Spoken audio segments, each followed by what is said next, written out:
Dans une petite ville animée du Gabon, en 2021, l'école secondaire Sainte-Marie était bien plus qu'un simple établissement scolaire.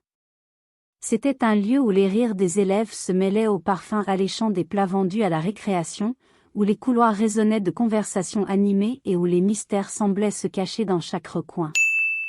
Située au cœur de la province, l'école était un point de repère pour toute la communauté. Ces bâtiments en béton, usés par le temps et les pluies tropicales, étaient entourés d'une cour bordée de bambous de Chine, dont les longues tiges ondulaient doucement sous la brise. Ces bambous, d'ailleurs, étaient au centre d'une rumeur persistante. On disait qu'un boa gigantesque, invisible à l'œil nu, vivait parmi eux. Personne ne l'avait vraiment vu, mais les anciens élèves juraient que, parfois, lorsqu'on passait seul près des bambous, on pouvait sentir une présence étrange, comme un frisson glacé le long de l'échine. Je m'appelle Amina, et à cette époque, j'avais 17 ans. J'étais en classe de première, une adolescente pleine de vie, toujours entourée de mes 3 meilleures amies, Clara, Élodie et Justine. Nous formions un quatuor inséparable, partageant des éclats de rire, des secrets chuchotés et des rêves d'avenir.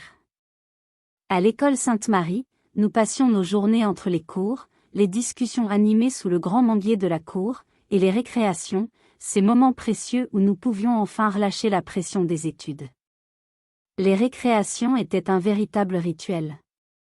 Dès que la cloche sonnait, une marée d'élèves se précipitait vers les grilles de l'école, où 3 vendeuses ambulantes installaient leurs stands sous l'ombre du manguier.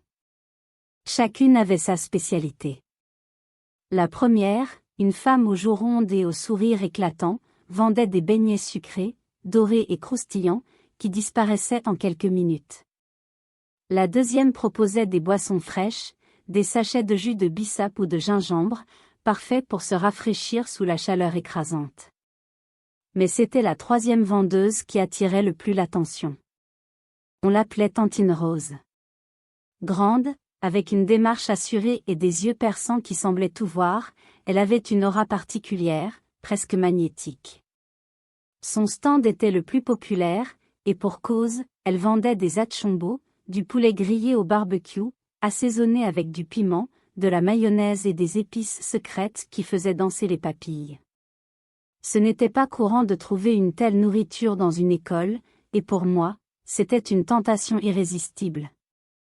Chaque jour, je me précipitais vers son stand, une pièce de 200 francs CFA serrée dans la main, pour acheter un morceau de poulet ou, parfois, son célèbre pain au pâté.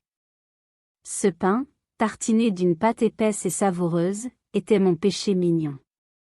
Mes amis se moquaient souvent de moi, disant que j'étais accro à la cuisine de Tantine Rose. Amina, tu vas finir par épouser son poulet, plaisantait Clara. Mais je ne pouvais pas résister. Il y avait quelque chose dans ces plats, une saveur unique, comme si elle y mettait un ingrédient secret. Tantine Rose, elle, me souriait toujours chaleureusement, m'appelant « ma petite », avec une douceur qui me mettait à l'aise. Pourtant, parfois, son regard s'attardait un peu trop longtemps, comme si elle cherchait à lire quelque chose en moi. Un après-midi ensoleillé, alors que le cours de mathématiques de M. Ndong traînait en longueur, une faim soudaine me tenailla. Les équations griffonnées au tableau dansaient devant mes yeux, mais tout ce à quoi je pensais était un morceau de pain au pâté. Le soleil tapait fort à travers les fenêtres, et l'air lourd rendait l'attente encore plus insupportable. Je levai la main, feignant un air innocent. « Monsieur, puis-je sortir une minute ?» demandai-je. Monsieur Ndong, un homme strict mais juste, me lança un regard perçant par-dessus ses lunettes. « Fais vite, Amina. Et pas d'histoire. » Je hochai la tête et quittai la salle à pas rapides, mon cœur battant d'excitation à l'idée de savourer mon encas préféré. La cour était déjà animée, pleine d'élèves qui couraient vers les stands. Arrivé devant celui de Tantine Rose, je commandai un pain au pâté pour 200 francs. Elle me le tendit, enveloppé dans du papier journal jauni, mais son sourire semblait différent ce jour-là, plus crispé, presque forcé. Je ne m'attardai pas, pressé de retourner en classe avant que M. Ndong ne s'impatiente. De retour à mon bureau, je glissai le pain sous la table et commençai à manger en cachette, jetant des regards furtifs pour m'assurer que personne ne me voyait. Mais à la première bouchée, quelque chose n'allait pas. Le goût était étrange, aigre, presque métallique. Intrigué, je fronçai les sourcils et ouvris le pain pour inspecter son contenu. Ce que je vis me coupa le souffle. À l'intérieur, au lieu du pâté lisse et appétissant, il y avait une couche épaisse de moisissure verdâtre, comme une toile d'araignée malsaine. Ce n'était pas juste un petit bout, le pain était littéralement envahi, comme si la moisissure était l'ingrédient principal. Seule une fine trace de pâté subsistait, à peine visible sous cette masse répugnante. Le cœur au bord des lèvres, je crachai discrètement dans un mouchoir et rangeai le pain dans ma poche, bien décidé à régler ça avec Tantine Rose. La colère montait en moi, mêlée de dégoût et d'incompréhension. Comment pouvait-elle me vendre une chose pareille? À la fin du cours, je me précipitai vers son stand, le pain moisi à la main. Tantine, regardez ça, dis-je, en lui montrant le pain. Il est rempli de moisissures.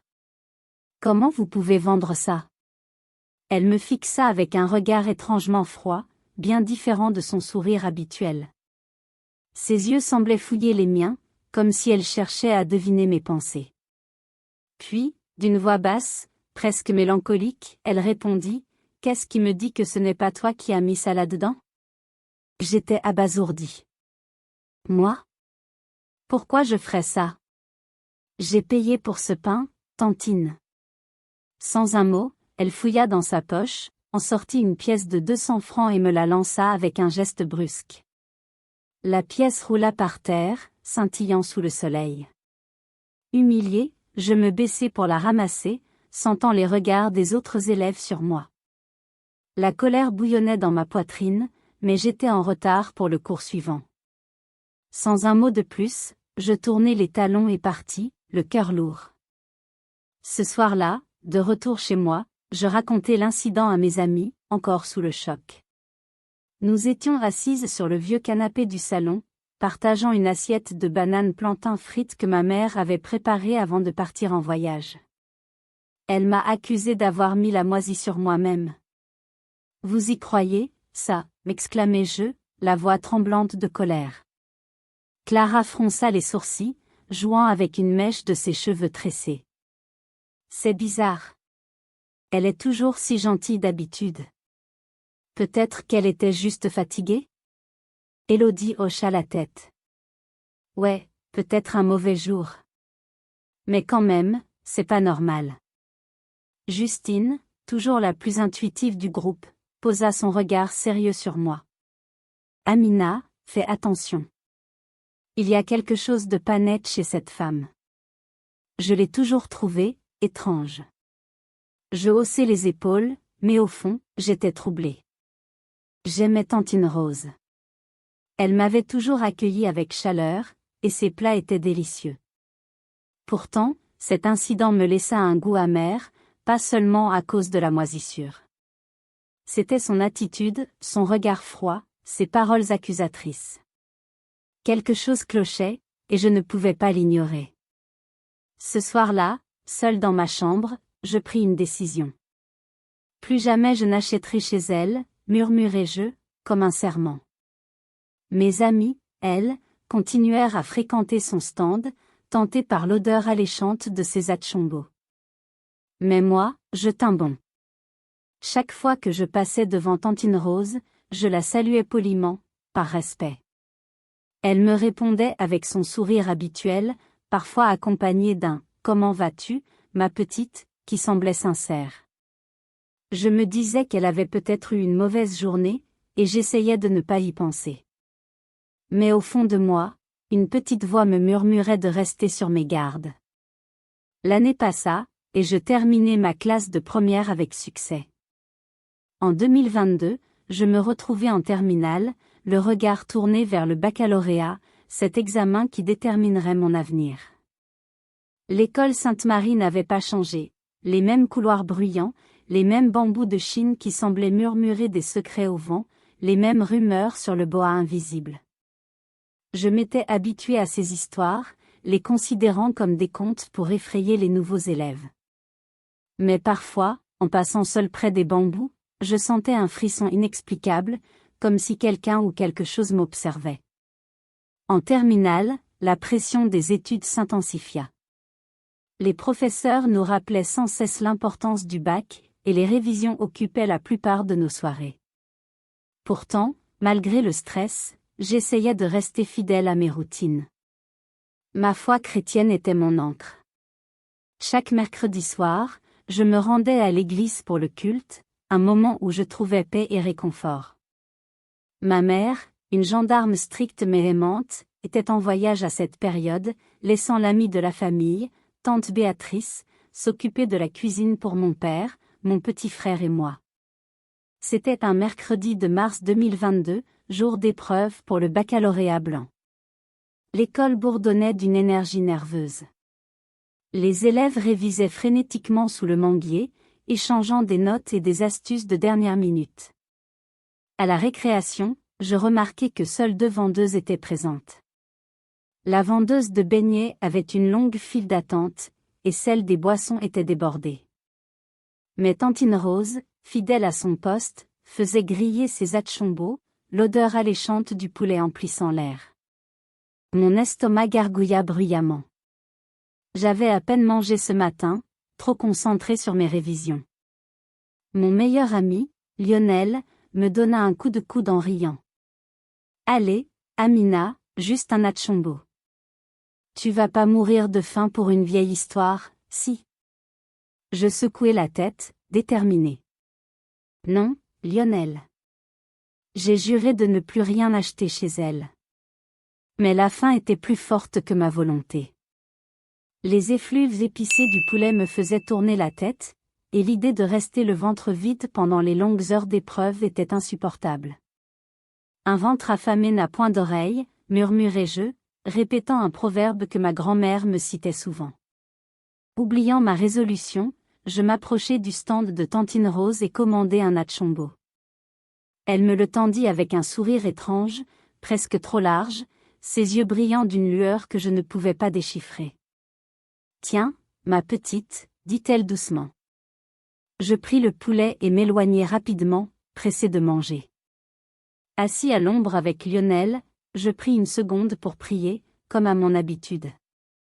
En tant que chrétienne, je remerciais toujours Dieu avant de manger, même pour un simple encas. Puis, je croquai dans le poulet. Il était délicieux, comme toujours, mais une sensation diffuse me dérangeait. Un pressentiment, comme une ombre au fond de mon esprit. Quelques heures plus tard, alors que nous quittions l'école après les épreuves, une douleur sourde s'installa dans mon ventre. Au début, ce n'était qu'une légère gêne, comme un pincement. Je pensais aux règles, qui me causaient parfois de petites crampes. Mais en marchant avec Lionel, la douleur s'intensifia. Chaque pas devenait un effort. Mes jambes tremblaient, et je commençais à me courber, incapable de me tenir droite. « Amina, ça va ?» demanda Lionel, son sourire habituel remplacé par une expression inquiète. « C'est rien, juste des crampes, je crois, » murmurai-je, essayant de me convaincre moi-même. Mais au fond, je savais que ce n'était pas normal. La douleur était différente, plus profonde, comme si quelque chose remuait à l'intérieur de moi. Arrivé à la maison, je trouvai le repas préparé par tante Béatrice, du poulet avec du manioc et une sauce épicée. J'essayai de manger, pensant que cela apaiserait mon estomac, mais chaque bouchée semblait amplifier la douleur. J'avais prévu de me rendre à l'église pour le culte du mercredi soir, un rendez-vous que je ne manquais jamais, peu importe les circonstances. Mais ce soir-là, chaque mouvement était une torture. En route vers l'église, je luttais pour avancer. La douleur dans mon ventre était devenue insoutenable, comme une lame qui s'enfonçait à chaque pas. Je me tenais le ventre, le dos voûté, marchant comme une vieille femme. Les passants me lançaient des regards curieux, certains murmurant entre eux. J'avais honte, mais ma foi était plus forte que ma douleur. Rien, pas même cette souffrance, ne pouvait m'empêcher d'aller au culte. Arrivé à l'église, Je m'effondrai sur un banc au fond de la salle, essayant de respirer calmement. Les chants commençaient, et les fidèles se levaient, leurs voix s'élevant dans une harmonie réconfortante. Mais je ne pouvais pas me concentrer. La douleur me pliait en deux, et des gouttes de sueur perlaient sur mon front. Soudain, une voix stridente perça l'air. « Amina! Tu as mangé quoi ?» cria sœur Grace, une femme d'une quarantaine d'années connue pour ses visions prophétiques. Ses yeux étaient écarquillés, son visage marqué par une expression d'urgence. Je la regardai, confuse. « Hein? Tu as mangé quoi ?» répéta-t-elle, avançant vers moi. « Tu as mangé quoi? Tu as mangé quoi ?»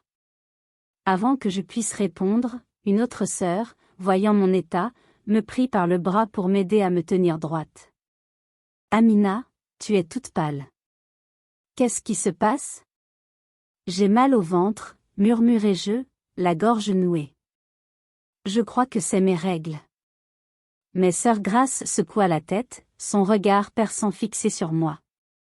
Non, ce n'est pas ça. Tu as mangé quelque chose de mauvais. Quelque chose de très mauvais. Le culte continua, mais je ne pouvais plus suivre. La douleur était si intense que je devais me mordre la lèvre pour ne pas crier. À la fin de la réunion, le pasteur, un homme grand et charismatique nommé pasteur Jean, monta à la chaire. Sans me regarder, il prononça mon nom d'une voix forte et assurée. « Amina, viens ici. » Surprise, je me levai avec difficulté, soutenue par une sœur. Chaque pas vers l'autel était une épreuve, mais je faisais confiance au pasteur. Il posa ses mains sur mes épaules et commença à prier avec une ferveur qui fit vibrer l'air autour de nous. « Ce qu'on a voulu te faire ne marchera pas.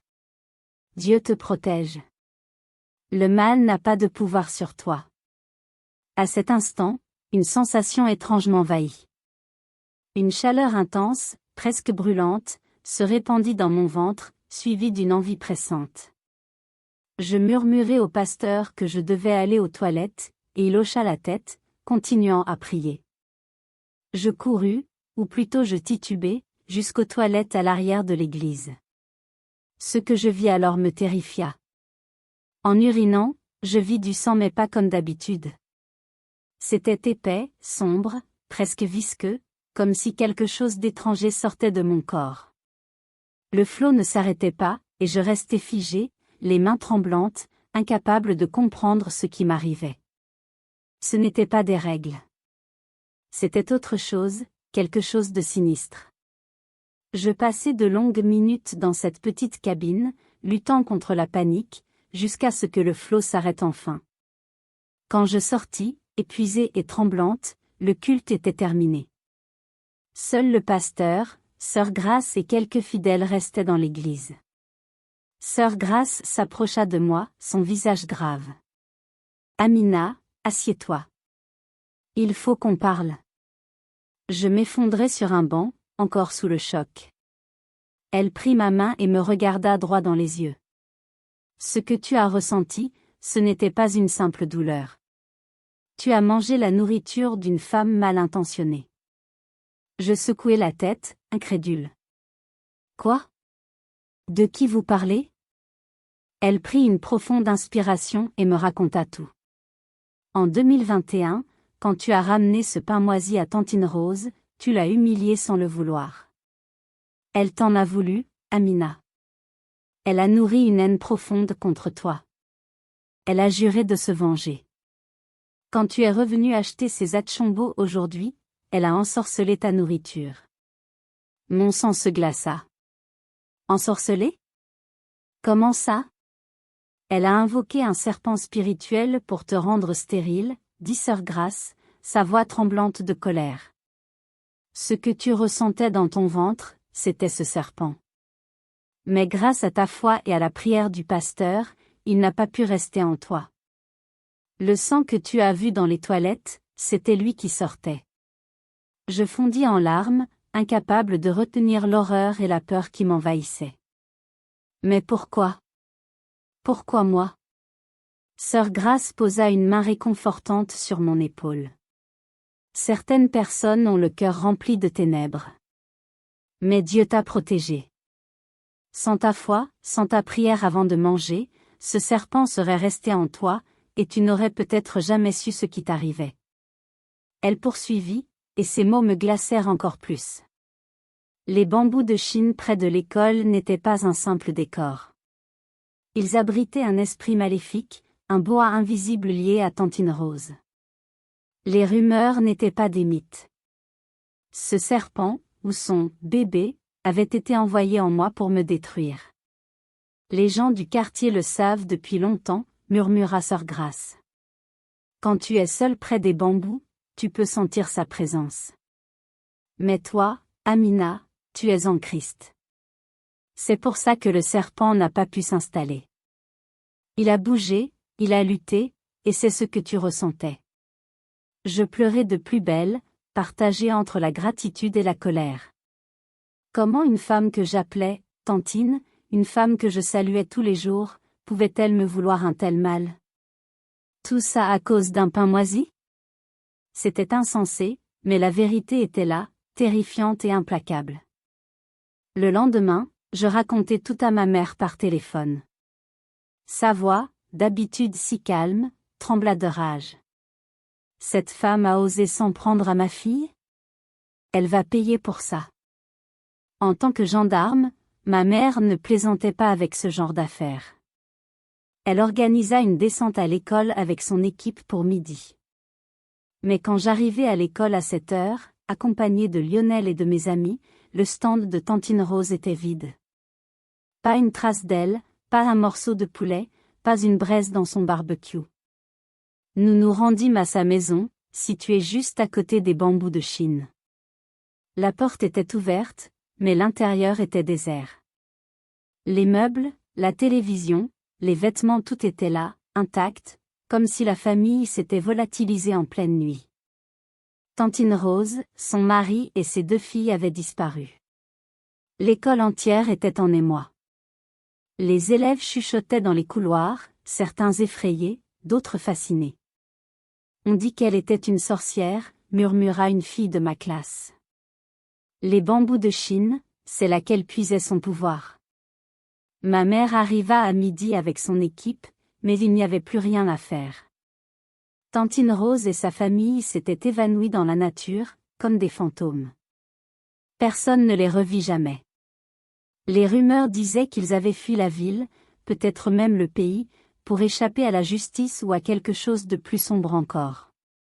Les bambous de Chine, eux, restèrent silencieux, leur secret bien gardé. Cette expérience changea ma vie. J'appris à écouter mon intuition, à respecter mes résolutions. Si je n'avais pas rompu ma promesse de ne plus manger chez Tantine Rose, ce malheur ne me serait peut-être pas arrivé. Mais surtout, je compris l'importance de ma foi. Sans elle, sans la prière du pasteur et la vision de Sœur Grace, je serais peut-être encore prisonnière de ce mal invisible, condamnée à un avenir brisé. Je partage cette histoire pour vous avertir. Le monde est plein de dangers cachés, et tout le monde n'a pas de bonnes intentions. Priez avant de manger, écoutez votre cœur, et tenez-vous à vos convictions. Car parfois, un simple morceau de poulet peut cacher un poison bien plus sombre. Mot final, que cette histoire soit un rappel que la vigilance et la foi sont nos meilleures armes face aux ténèbres qui se cachent dans les ombres, même dans les endroits les plus familiers.